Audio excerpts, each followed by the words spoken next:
Good evening, everyone. I wish to thank the administration first for providing me this opportunity to share my experience here today, and my special thanks to directors, Dean Academics, and all the faculty members for sparing out time to bid farewell to us. 26 July 2008 it was when we started this journey, which at that point of time seemed to be endless one.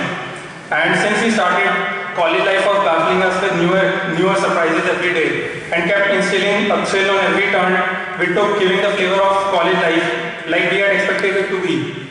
As the days passed, this feeling of an endless journey seemed to grow deeper and deeper inside. We tried every crazy thing that the JEE mania had forbidden us from doing, be it a movie show at 11 p.m. in Saket or a general chat at hostel roof at 4 a.m. We did every odd thing that the people told happened at IITs. After all the fun and frolic came the time to head towards the library at night, but I think all we could manage was sipping coffee at the Nescafe, and with every sip came the most firm determination to start preparing from the following day. But this never-ending cycle only terminated when the semester ended and giving rise to another cycle of doing good in the next semester. And I think it has been still counting till now. But that was not for all.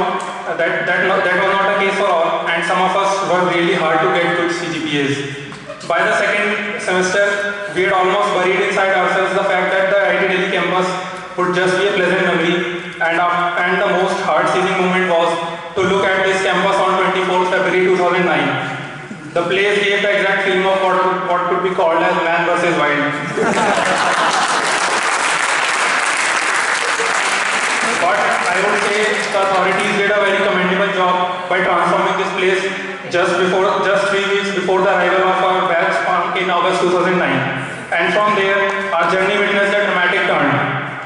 Life at Ropaz was almost hell for initial days, with nowhere to hang around. Problems of water, electricity, food, canteen, internet, everything tormented us. Of course, we had fresher and less polluted air to breathe in, but then at 20, who cares about the fresh air? Talking about the academics, things were in very sharp contrast to what we had been promised. With a few faculty and meager labs, it was difficult in our initial days. Every time when the lab equipment arrived, it was almost the end of the semester.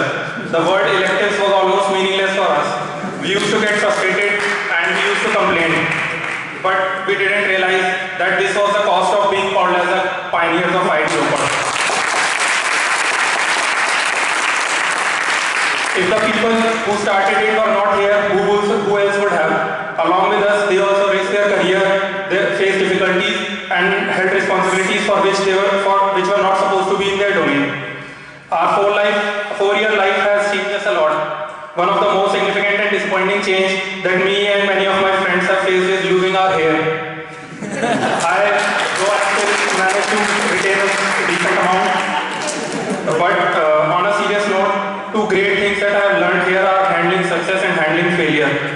Joining an IIT as an IITian is a very risky thing. One should always join it as a student to come successfully out as an IITian. And I believe this is a major reason for some of us ending up as 5 or 6 pointers at the end of first year. At least it was true in my case. But then I realized my failure and stood up again to improve upon my mistakes. The most important thing that I have learned here is the approach to face and react to problems. There is never a scarcity of problems here, and there is always a problem waiting for us before one ends. But that's how we become ready to face the outside world. I wish to provide some sincere feedback and suggestions, as I was told that I am free to speak anything here today. And please forgive me if I say something that is not asked for. But believe me, my aim is not to complain, it's just to improve things for our juniors. I believe putting restrictions is not a solution to solving things. I agree that discipline is necessary, and to some extent we need to restrict things, but excess of them can be harmful in the future. When we entered IIT Delhi, we used to praise the culture and the kind of openness we had there. We wanted to bring the same kind of culture and openness, but things did not happen the way we had thought, and the openness seems to be dying down rapidly. Yesterday, the director sir came to listen about our SAIF initiative, and I felt really happy when he appreciated the effort and encouraged us. I feel these kinds of interactions between the students and the administration and between students and faculty should increase and become the foundation of a very strong culture at IIT Ropar. An effective communication system will definitely make this institute a much better place. Lastly, I would say whatever experiences I had, I will always remember them as cherished memories, and these 4 years will indeed be the most memorable part of my life. I am happy that our batch was able to make the institute proud with very good CAT results, some top job offers, and good admissions in the top universities of the world. We, the pioneer batch, have proved ourselves everywhere. I am stepping out from here with all positive energy, and indeed we all should, as Dr. Harpreet Singh always advises us, to be positive and to be optimistic. And my best wishes to all my batchmates. Thanks for listening.